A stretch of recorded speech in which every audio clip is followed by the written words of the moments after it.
Senhor?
Bom dia.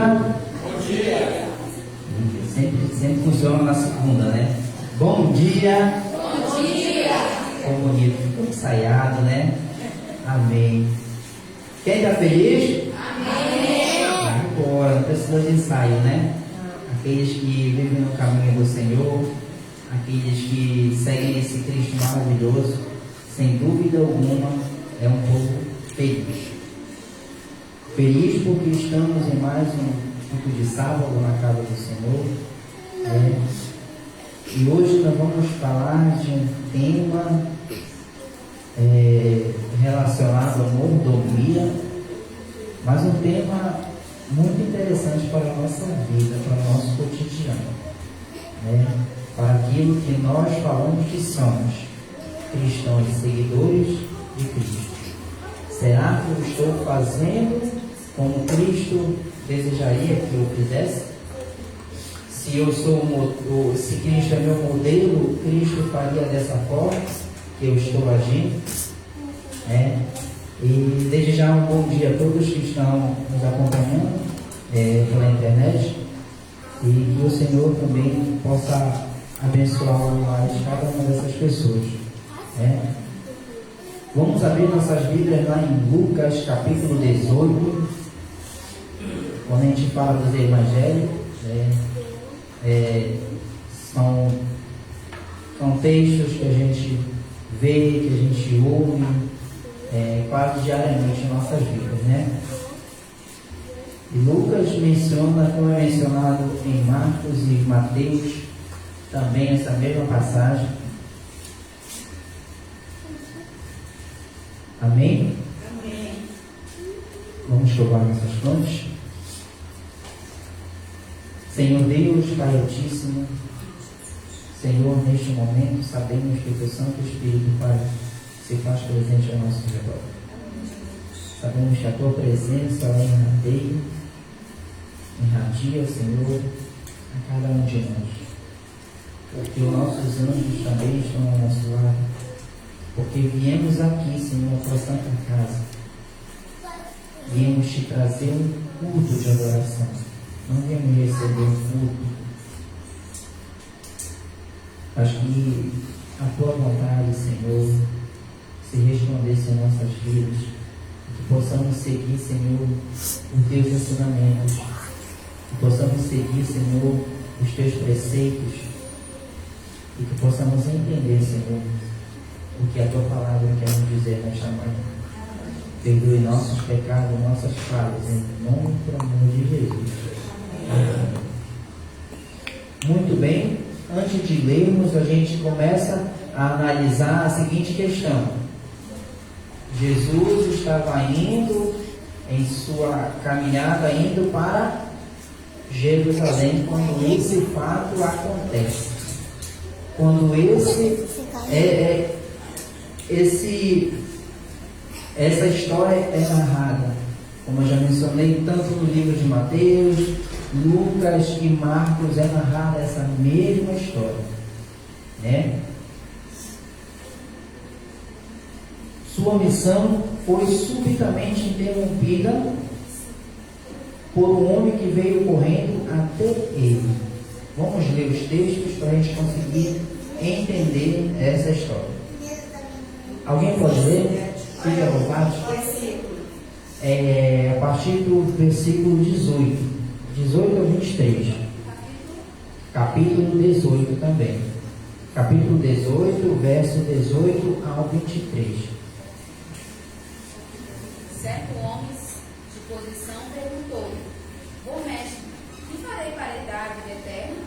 Respondeu Jesus: Por que me chamas bom? Ninguém é bom, senão um, que é Deus. Sabes o mandamento: não adulterarás, não matarás, não furtarás, não dirás falso testemunho, honra o pai e a sua mãe. Replicou ele: Tudo isso tenho observado desde a minha juventude. Ouvindo Jesus, disse: Uma coisa ainda te falta. Vende tudo o que tens, dá-o aos pobres, e terás um tesouro nos céus. Depois, vem e segue. Mas ouvindo ele estas palavras, ficou muito Muito bem, a gente já consegue analisar que os evangelhos que a gente for ler em casa, os evangelhos de Mateus, os evangelhos de Marcos, ele não dá nome. Na realidade, o evangelho de Marcos é o único que dá nome. Era um jovem. Por isso, o subtítulo de qualquer um dos evangelhos vai falar um jovem rico. Né? Um jovem rico. A gente consegue analisar que ele tinha, vamos fazer junto com os textos, ele tinha bens. Ele era muito rico, né? Ele tinha bens. Era um membro de altíssimo escalão, né? Se a gente for olhar o contexto judaico, ele andava junto com os fariseus, porque ele tinha bens, tinha posses.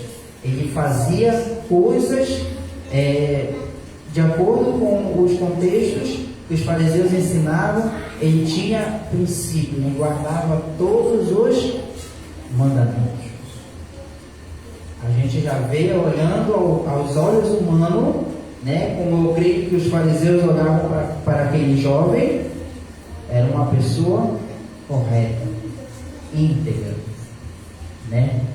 Mas quando ele vai ao encontro, como vamos observar mais à frente, quando ele vai ao encontro do mestre, a gente vê um pouquinho antes, no mesmo livro de Lucas, a gente vê a história de Jesus abençoando as crianças, né? O verso logo em cima do 15 ao 17, Jesus abençoando as crianças. Ao ver Jesus abençoando as criancinhas, aquele jovem desejou ser abençoado da mesma forma. Ele fez a Jesus a pergunta mais importante que um ser humano pode fazer: que farei para herdar a vida eterna? Que farei para herdar a vida eterna?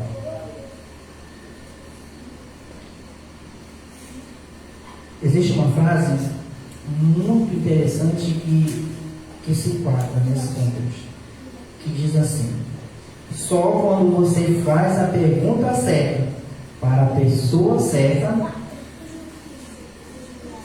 é que você vê que você dá a ele a oportunidade de lhe mostrar o destino de glória que ele tem preparado para você. Sabe quem fez essa pergunta? O que farei, Senhor? Esse jovem, ele foi ao encontro, como lemos o texto, ele foi ao encontro de Jesus e se prostrou de joelhos a ele. Mas a gente vê uma outra pessoa que faz essa mesma pergunta. Um dia eu já passei essa mensagem aqui. Quem é essa pessoa? Essa pessoa, ela não vai de encontro. Vou dar algumas características. Ele não vai de encontro a Jesus. Ele está a caminho de Damasco para perseguir os cristãos. Com essa dica, todo mundo acerta, né? Saulo. Até então, Saulo. Ele tinha as duas, como é? Eu esqueci agora. Ele era tanto romano quanto... Duas cidadanias. Isso, irmão, obrigado. 2 cidadanias, né? Por isso o nome dele não mudou por completo. Ele só passou a usar a outra cidadania dele, né? Então era Paulo ou Saulo. Quando ele ia a caminho de Damasco, ele estava indo perseguir os cristãos, aqueles que andavam com Cristo. E o jovem rico não, o jovem rico vai de encontro a Cristo. E ele faz essa pergunta: o que farei? Saulo também faz a mesma pergunta. Quando ele cai do cavalo, ele ouve a voz, ele pergunta ao Senhor: o que farei, Senhor? Ele tem um encontro inesperado com o Senhor. Mas aquela pergunta mudaria todo o percurso da sua história. O jovem rico também fez essa pergunta, né? Ele também fez essa pergunta. Em resposta, Jesus citou vários dos mandamentos de Deus e apontou a necessidade de guardá-los. O jovem rico, como lemos, reafirmou sua obediência a esses mandamentos. E então quis saber o que ainda me falta. Ele faz a pergunta, mas ele quer saber o que ainda me falta. Normalmente, como lemos, ele andava em conformidade, com os desígnios que era ensinado a ele, Automaticamente ele parecia ser alguém pura, alguém reto. A gente sabe quem na Bíblia é descrito como pessoas assim: Noé,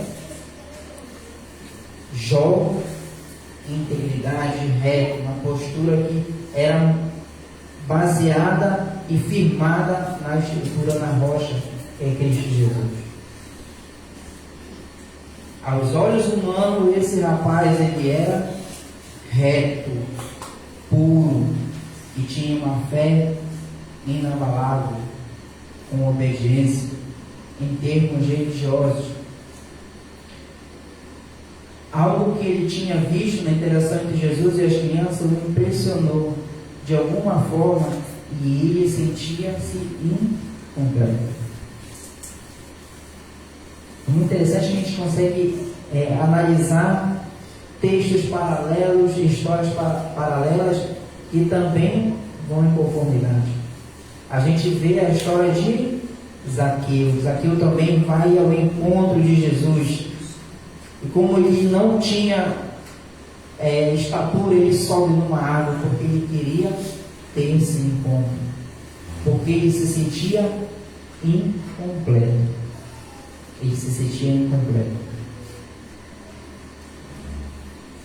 A gente vai conseguir, olhando um pouquinho mais, a gente vai conseguir entender que ele tinha essas características, mas faltava algo a ele. Ele guardava todos os mandamentos. Quem aqui nasceu dentro da igreja? Já dentro da igreja não, Nasceu no hospital, na casa, mas nasceu em berço adventista. Nicolas, minha esposa, o Vitor, quem mais? Samuel, Yuri, eu acho que é o mais velho, É o do meio? Já nasceu também? O Edson, Muito bem. Aqui eu creio que o mais velho é o Vitor. Ele está passando por suas lutas, Vitor? Por suas decisões. As características que ele precisa moldar na sua vida.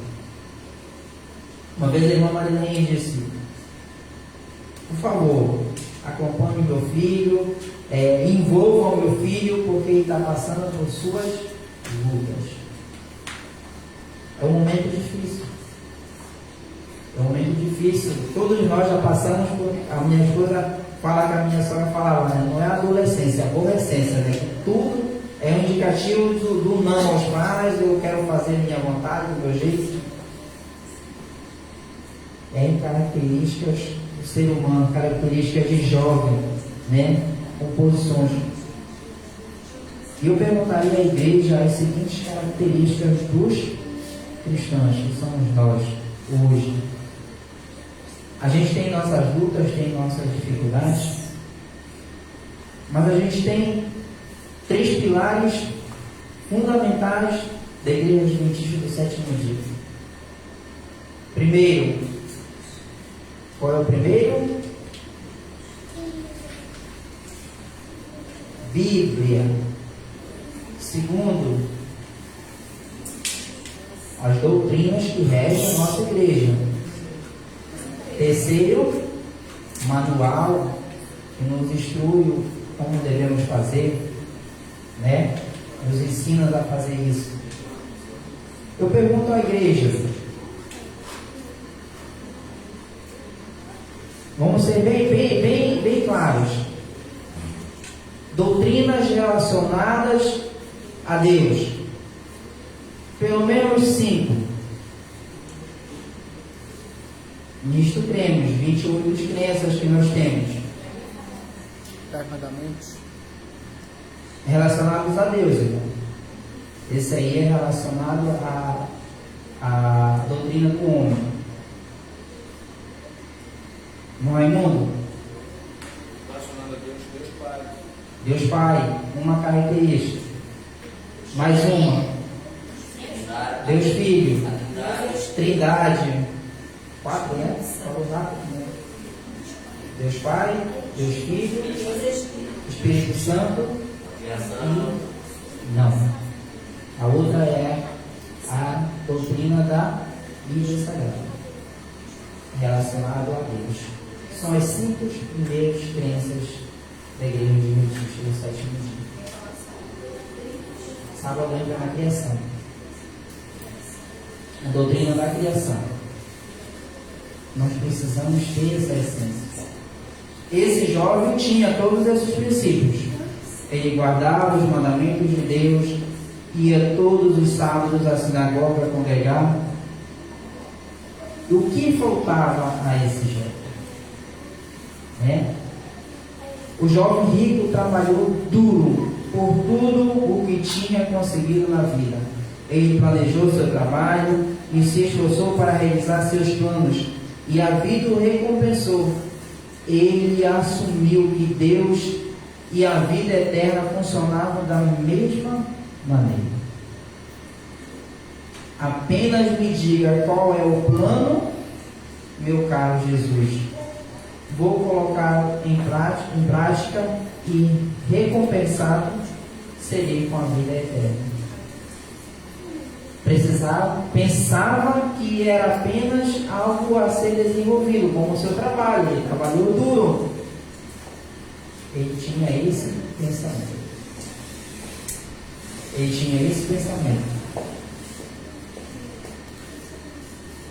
Mas o que Jesus faria? Veja o que ele fez. Jesus amou aquele jovem o suficiente para tirá-lo da contramão. Ele o amou o suficiente para dizer o que o jovem precisava ouvir. Uma coisa falta a você. Jesus amou tanto aquele jovem que ele precisou ir contra os princípios que aquele jovem tinha pré-determinado em sua vida. Aquele jovem tinha o seu eu acima de todas as coisas. Ele guardava os mandamentos, ele nunca tinha feito mal para ninguém, ele nunca tinha matado ninguém, Apenas uma coisa. O jovem deve ter ficado. Jesus respondeu a ele que faltava apenas alguma coisa. A gente olha e consegue imaginar que ele já ficou autossuficiente, Ficou feliz. Eu já faço muitas coisas e Jesus me diz que falta apenas uma. Poxa, ele disse, é só ele me falar que eu faço. É só ele me dizer, qualquer momento eu faço e vou herdar a vida eterna.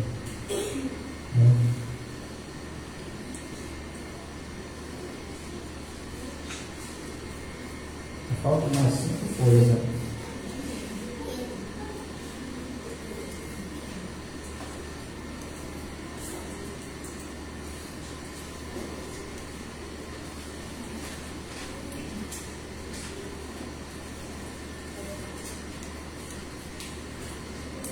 Uma rápida olhada nos mandamentos citados por Jesus mostra que há uma exceção.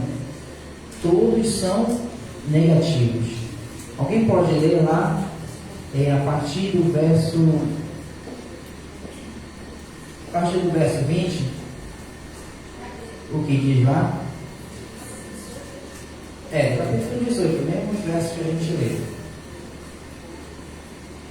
Você conhece os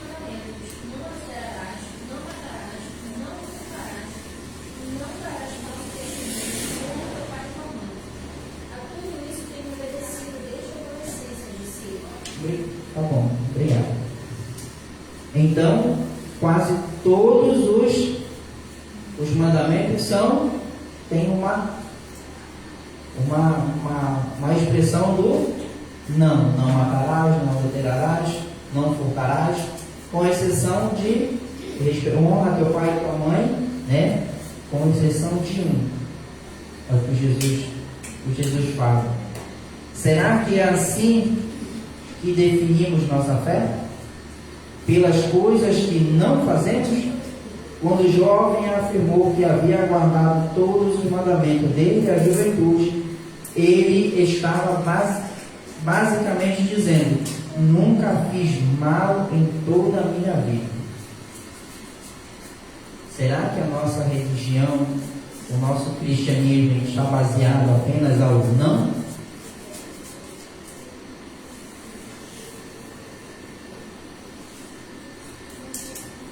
Mas a verdadeira questão era: o que você fez de bom? O que você fez de bom? Jesus estava fazendo essa pergunta aí. O que você fez de bom? Com todas as suas posses, suas riquezas, com tudo que você pode doar, o que você fez de bom para os outros? O ano se passou, né?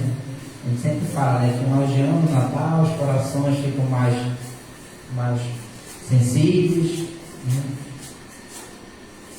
Será que você passou de ano, mas você tem ido falar com o seu vizinho? Você tem dado um bom dia para o seu vizinho? Você tem demonstrado o amor de Deus para o seu vizinho?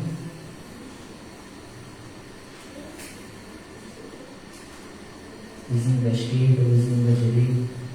Quando você sai, você encontra pessoas que necessitam pela rua. Você tem exercitado o amor de Deus? Ou foi apenas final de ano, Natal, que você sensibilizou? Tem certas palavras que será que tem sido somente isso? Você guarda os mandamentos de Deus, todos os 10. Não adulterarás, não matarás. Você tem feito apenas o não? E o que você tem feito de bom?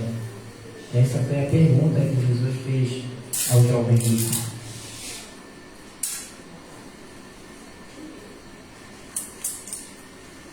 Como muitos cristãos que guardam os mandamentos, que são altamente moralistas e fiéis à letra da lei, esse jovem tinha uma religião de respeitabilidade, que consistia principalmente em não fazer certas coisas, mas se a sua religião se resume a isso, você é igual ao servo que enterrou o talento do Senhor. A mordomia é mais do que não fazer certas coisas, é fazer o que é melhor com tudo que lhe foi dado. Com tudo que lhe foi dado. Quando acordamos, Jesus já nos deu fôlego de vida. Tudo de graça. Jesus ele nos dá tudo. E o que nós estamos retribuindo para Jesus? Não apenas com a nossa questão material, o dinheiro, nossos dons, nossos talentos. Aonde estão sendo colocados?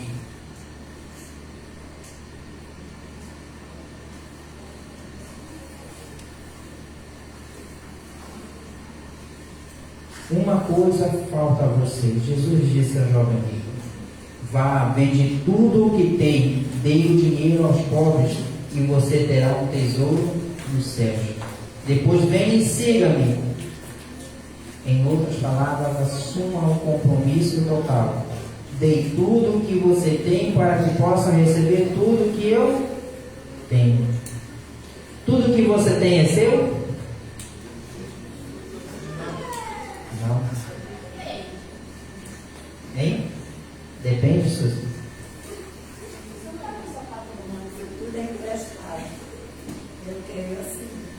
somos mordomos de Deus.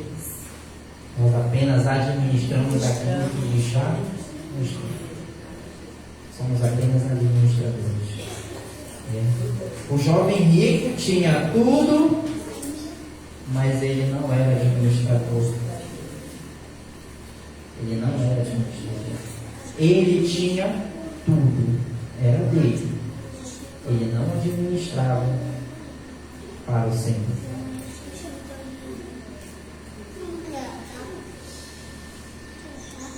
Jesus queria curar o jovem da mentalidade do primeiro eu. Jesus queria curar essa mentalidade porque ele estava, como é que eu posso dizer, adulterando o primeiro mandamento. Qual é o primeiro mandamento? Não terás outros deuses diante de mim.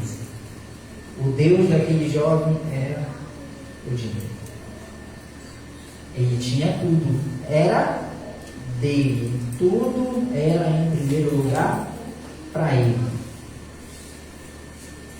Ele estava adulterando não apenas toda a lei, mas com certeza o primeiro e o grande mandamento: amar a Deus sobre todas as coisas.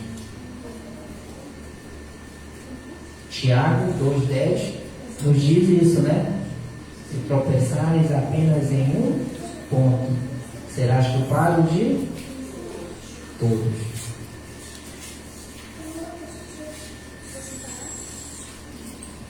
O jovem achava que queria ser discípulo de Jesus, mas não percebia que o chamado para o discipulado é um chamado para a mordomia.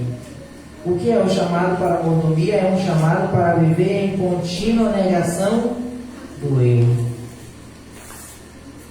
Contínua negação do eu. Uma tentativa. Uma negação contra o eu. Ontem nós estávamos conversando com o irmão Domingos. O inimigo, ele não está aqui brincando de ser inimigo. Ele já sabe que já foi vencido. Vamos aprender algo com Satanás. Vamos aprender algo com Satanás hoje? Querem aprender, Cristo? As crianças querem. Os adultos querem? Sim, irmão. Vamos aprender algo com Satanás hoje?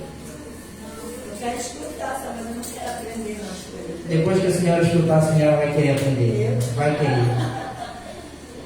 Satanás, ele acorda todos os dias sabendo que ele já está derrotado. Mas todos os dias ele vai perturbar, não vai, irmão? Ele é o quê? Perseverante. O que é que está escrito lá em Apocalipse 14, verso 12? Os que herdarão o reino dos céus são os que guardam os mandamentos de Deus, são perseverantes e seguem a Cristo Jesus. Eu acho que é esse o verso, mas só me confirme lá. 14, 12. Isso. Exatamente, irmão. É esse o verso mesmo? Esse. Aqui está a questão de herança dos santos. Os santos que guardam o mandamento de Deus e o testemunho de Jesus. Ele já sabe que está derrotado, mas todos os dias ele é perseverante e vai nos perdoar. Então, para nós que já sabemos que estamos a caminho da vida eterna, nós não somos perseverantes todos os dias. A gente não acorda com o mesmo pensamento: Cristo vai voltar hoje, eu quero ir com ele. Nós não acordamos assim. Mas o inimigo nos ensina que ser perseverante nos dará a vida eterna. Amém? Amém. Ser perseverante nos dará a vida eterna. Então o inimigo nos ensina algo hoje. Ele é perseverante porque ele já está derrotado, mas mesmo assim ele persegue cada um de nós todos os dias. E nós que já estamos a caminho da salvação, da vida eterna, nós não queremos ser perseverantes.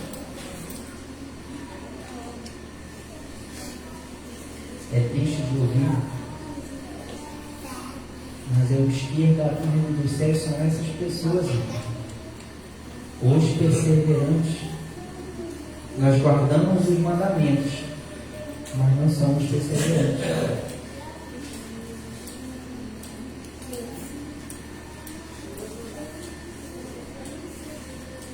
Jesus queria o jovem por inteiro, mas o jovem queria apenas uma parte de Jesus.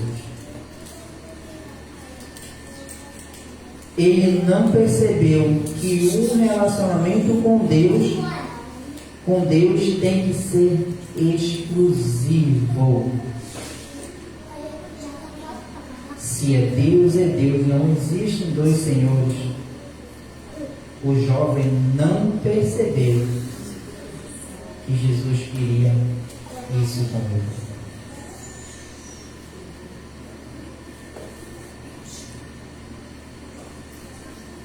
O que me deixa abatido, o que Deus pede de mim, que me leva a pensar que Ele está pedindo demais.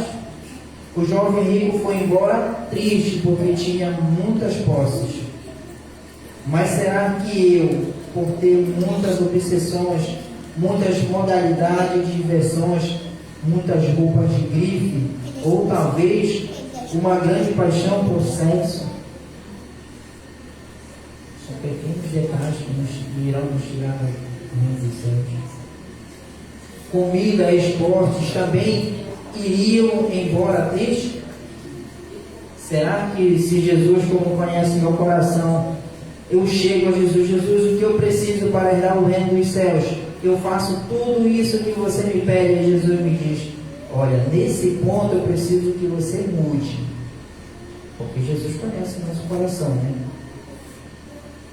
Se Jesus falasse para mim, se Jesus falasse para você, você iria triste ou você iria abandonar esse princípio que você tinha na sua vida? É fácil a gente falar hoje, mas essa briga ela é diária. Todos nós temos as nossas paixões. Nenhum de nós é perfeito. É?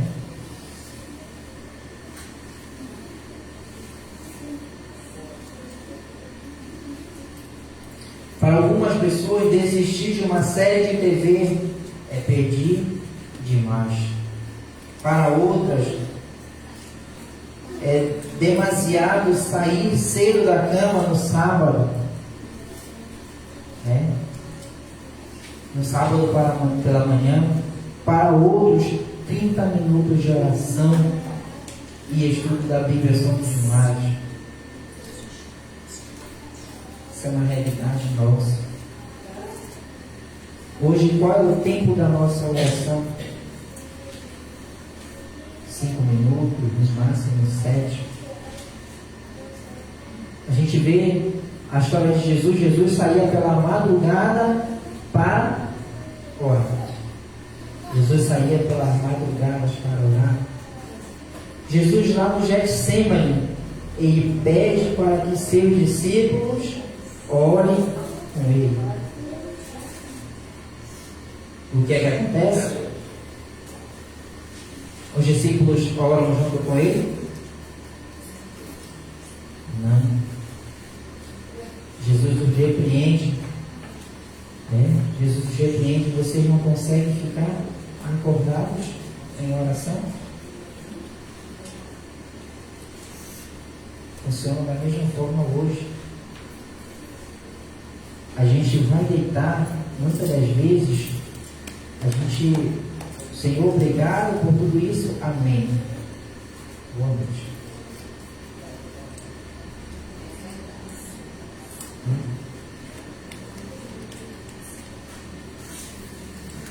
Ficamos amuados e nossa fé fica abalada nos apelos sobre mordomia, pois queremos os benefícios de viver com Jesus, sem o sacrifício de viver em negação do próprio eu. Eu gostei de observar que mordomia hoje em dia, muita gente pensa que só quer falar de finanças, de dinheiro. Mas mordomia é a luta contra o meu eu. Como já falamos, o meu tempo de orar, o meu tempo de estudo da palavra, não é só financeiro, não.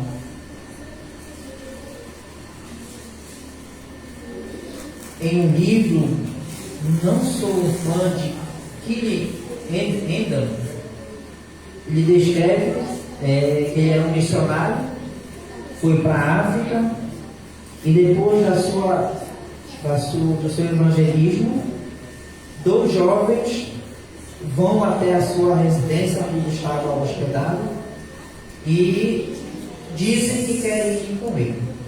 Depois do seu apelo, né? E o rapaz nativo, né, que instruía lá a mensagem, né, ele falou para o evangelista que aqueles 2 rapazes não eram bem vistos tanto na sua casa quanto na sua aldeia. Ele responde ao rapaz, de acordo com a leitura do livro, que ele fica assustado. Porque se os rapazes não eram bem vistos dentro da sua casa, nem na sua aldeia, poxa, só aqueles 2 rapazes vão querer ir comigo nessa luta aí, alguma coisa há de errado.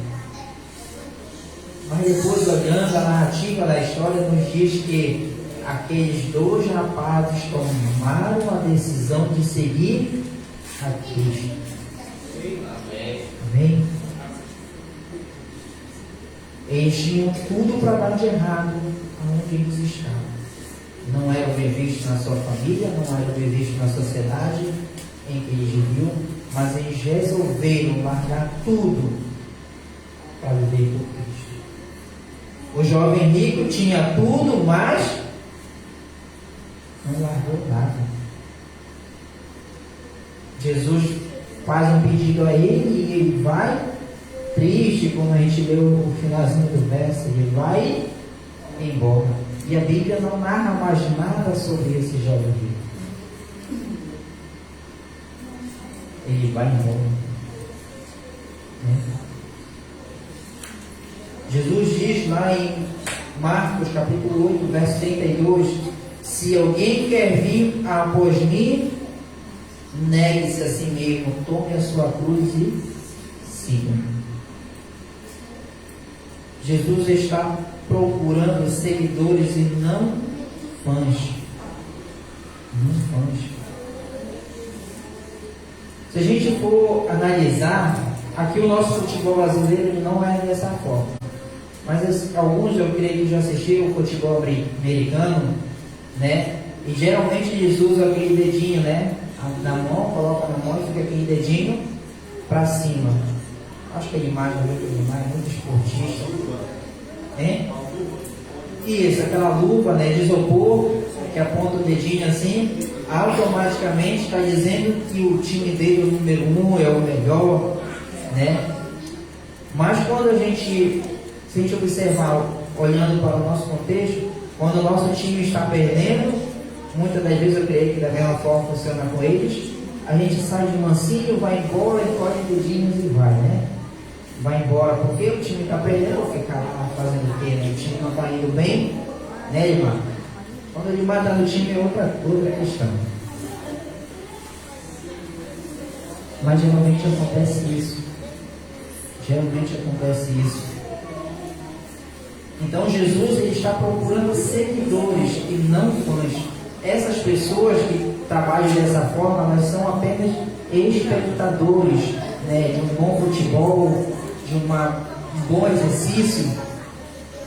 Então eles são espectadores, são fãs daquele esporte, né? São pessoas assim. Mas Jesus ele não está procurando fãs, pessoas que estão lá apenas para aplaudir ou vaiar, né? Jesus é diferente.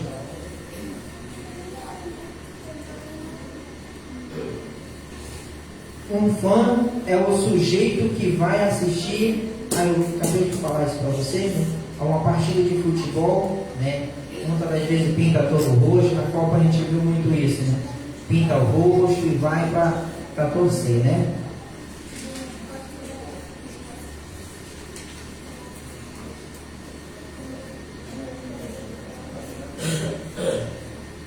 Se a gente olhar para dentro da nossa igreja, a gente consegue ver que existem apenas pessoas que são fãs.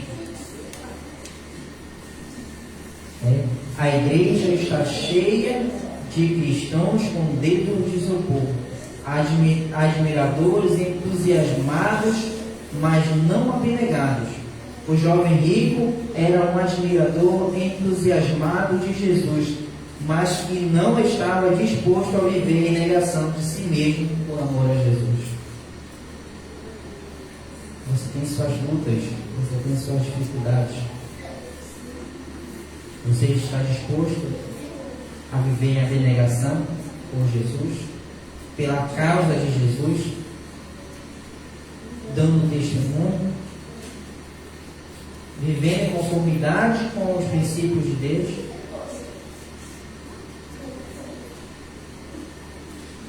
Aqui está a verdade.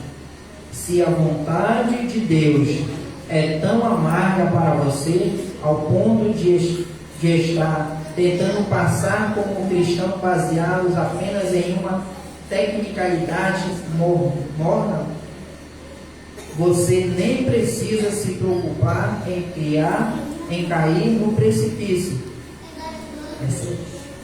Esse pequeno finalzinho aqui é dolorido, né?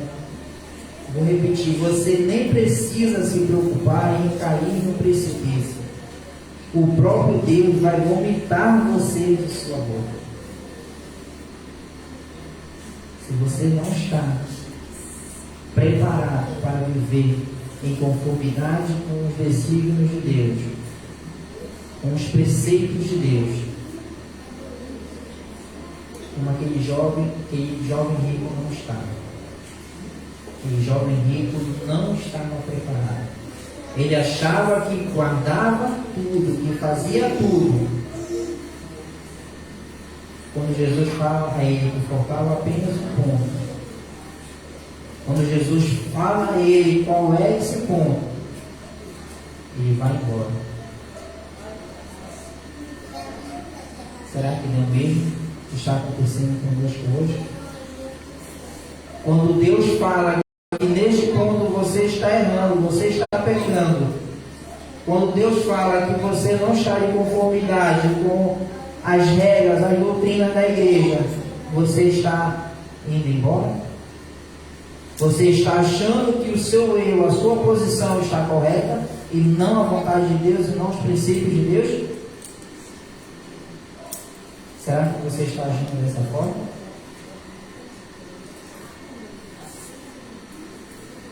Será que você está sendo apenas um admirador e não aquele que vive em abnegação do seu próprio eu para fazer as vontades de Deus?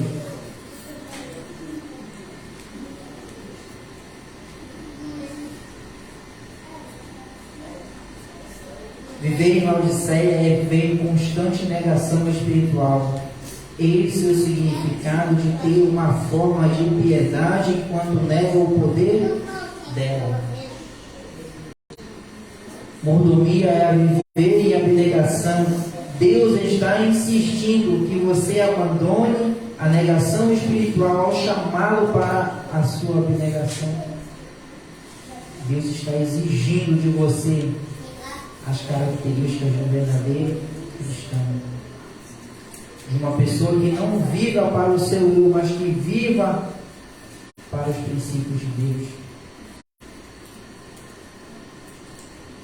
E ele pede isso só porque ama você, porque sabe que o egoísmo será a sua ruína.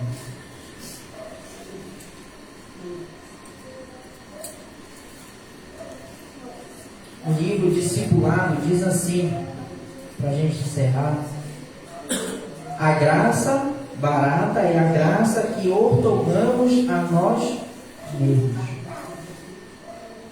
A graça barata é a pregação do perdão sem arrependimento do pecador. É o batismo sem disciplina eclesiástica. É a comunhão sem confissão de pecados. é a absolvição sem confissão pessoal. A graça barata é a graça sem discipulado. É a graça sem cruz. É a graça sem Cristo vivo e encarnado.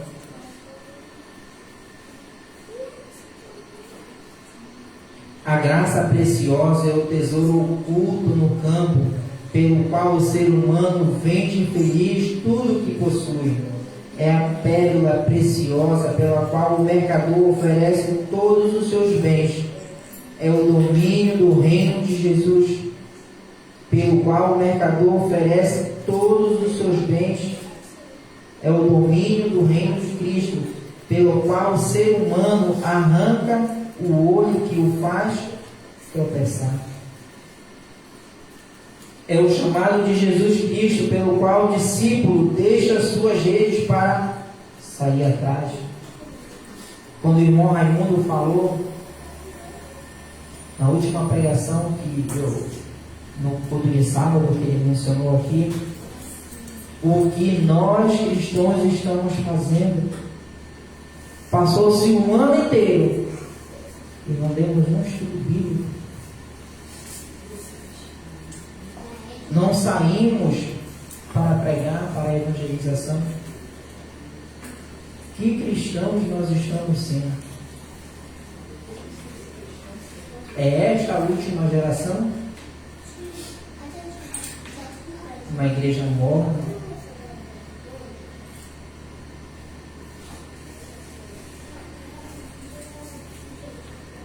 Será que alguma coisa valiosa está acontecendo em termos do reino dos céus?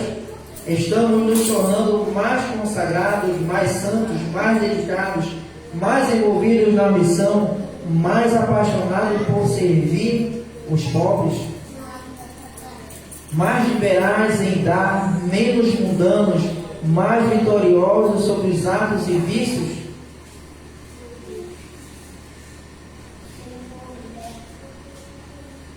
A gente tem erros, temos falhas,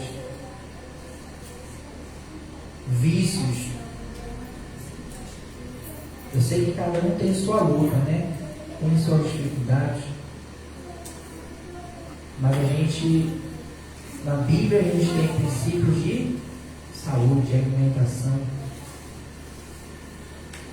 E muitas das vezes o nosso corpo, que é o templo do Espírito Santo, o Espírito Santo chega a 10, 15 metros e esse corpo está totalmente dilacerado com os hábitos em que eu tenho. O Espírito Santo ele não consegue habitar onde já está cheio. Precisamos preparar o nosso corpo para que o Espírito Santo venha habitar. A gente precisa ter hábitos em conformidade com os princípios de Deus. Eu sei que eu tenho meus erros, sei que cada um de vocês tem seus erros, suas culpas, mas é Cristo quem nos pede, não sou eu. Ele nos fala sobre isso, que precisamos largar essas coisas que nos afastam dele.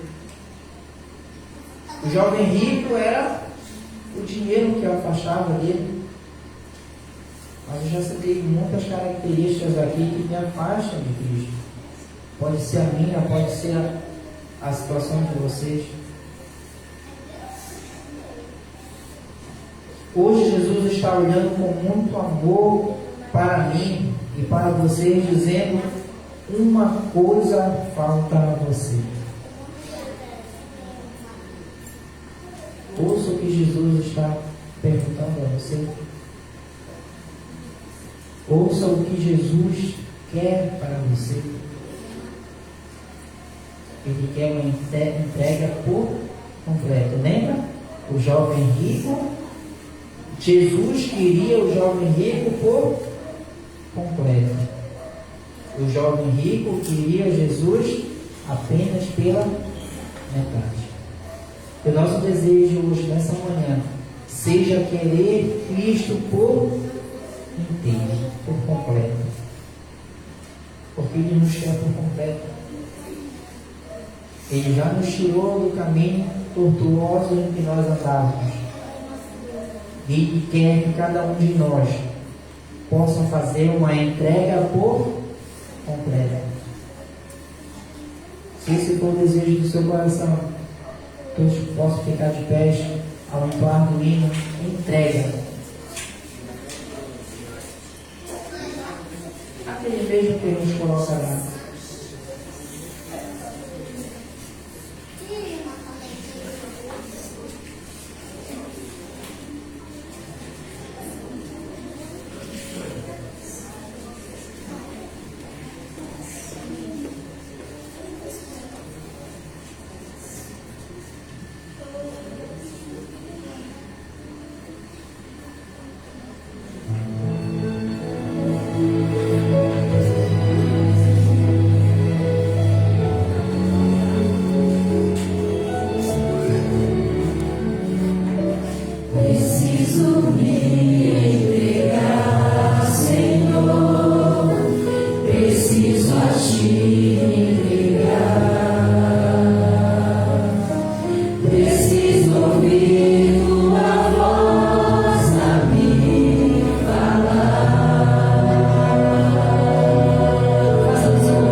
Senhor Deus, Pai Altíssimo, obrigado, Senhor, pela tua mensagem.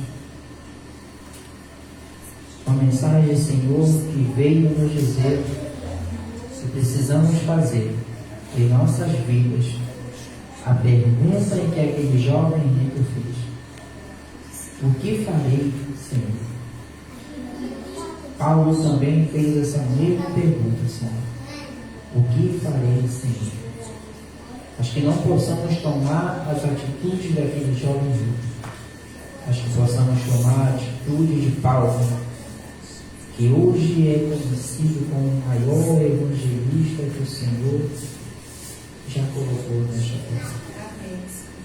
Que possamos também, Senhor, ser da forma de Paulo. Que possamos, Senhor, entregar por completo para que Cristo viva em minha vida a cada dia. O Senhor, transforma o nosso ser, que o nosso coração esteja preparado a ouvir o que o Senhor tem a nos responder. E que possamos, Senhor, colocar em prática nossas vidas. É essas bênçãos que te pedimos. Em nome e por amor de Jesus, a Igreja diz: amém. Um abraço para o nosso amigo José Frei, que está nos assistindo. Que todos tenham um bom dia.